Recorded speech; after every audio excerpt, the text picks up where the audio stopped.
Bismillahirrahmanirrahim. Assalamualaikum warahmatullahi wabarakatuh. Alhamdulillahilladzi khalaqal insan wa huwa aqrabu ilaihi min hablil warid.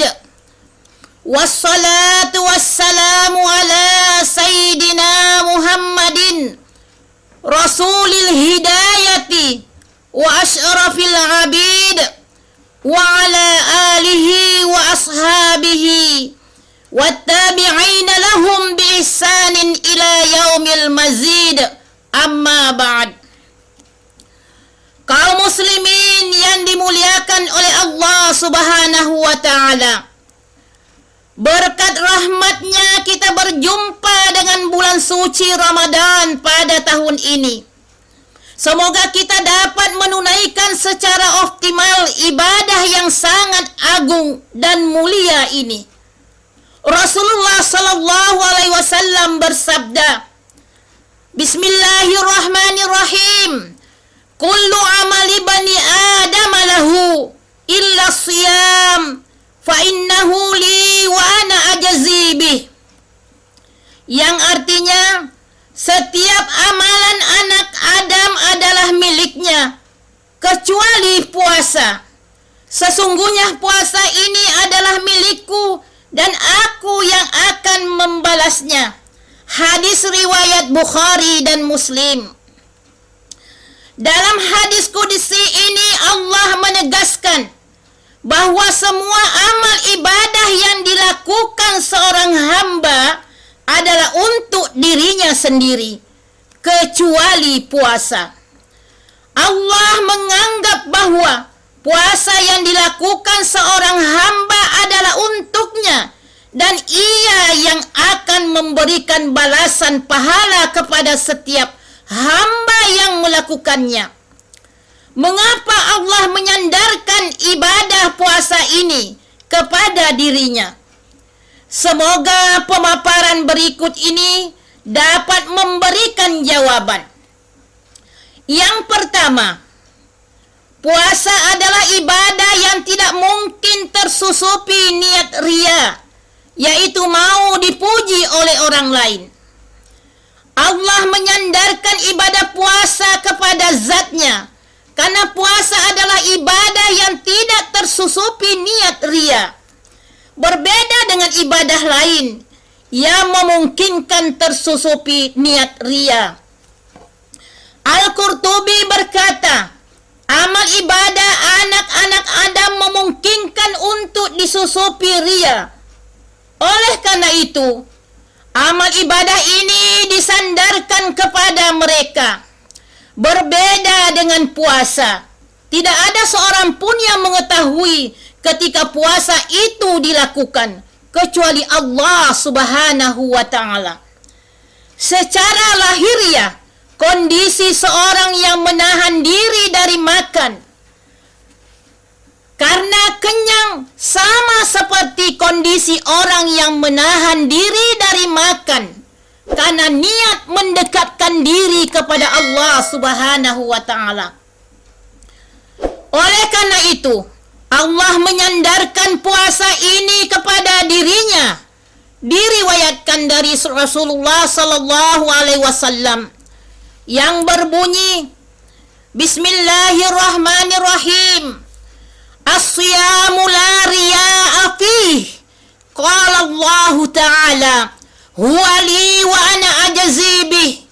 Yada'u ta'amahu wa syarabahu min ajli.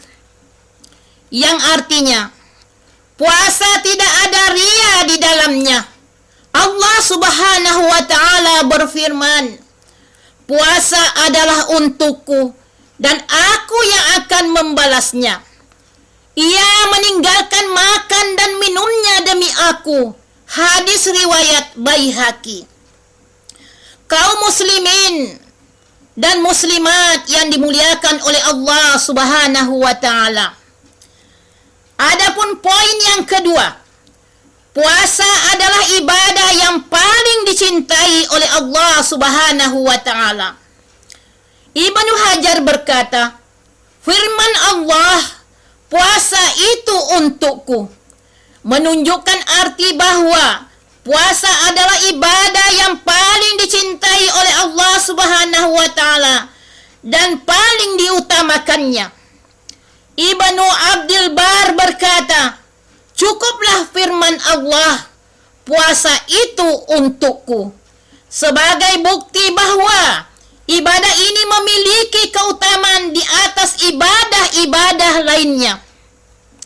Abu Umamah telah meriwayatkan bahwa Rasulullah sallallahu alaihi wasallam bersabda kepadanya yang berbunyi, "Alaika bis-shaum fa innahu la mithla lahu." Yang artinya, hendaknya kamu konsisten dengan ibadah puasa, karena ia tidak ada tandingannya. Hadis riwayat An-Nasa'i.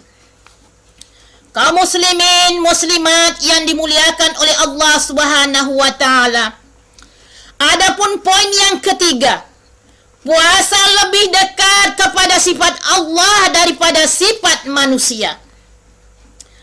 Puasa disandarkan kepada Allah karena ibadah ini lebih dekat kepada sifat Allah daripada sifat manusia. Ibnu Hajar berkata, tidak membutuhkan makanan dan pemenuhan syahwat lainnya, termasuk sifat-sifat Allah, Tuhan yang Maha Agung.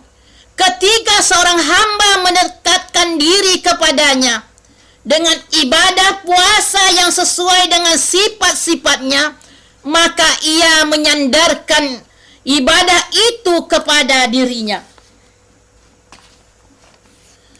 Kaum muslimin dan muslimat yang dimuliakan oleh Allah Subhanahu wa taala, itulah beberapa hikmah mengapa ibadah puasa disandarkan kepada Allah Subhanahu wa taala, sedangkan ibadah lainnya disandarkan kepada hamba-hambanya. Kaum muslimin dan muslimat yang dimuliakan oleh Allah Subhanahu wa taala, inilah kultum yang dapat saya sampaikan dalam kesempatan yang mulia ini. Mudah-mudahan ada manfaatnya. Terima kasih atas perhatiannya. Mohon maaf atas segala kekurangannya. Akhirul kalam. Assalamualaikum warahmatullahi wabarakatuh.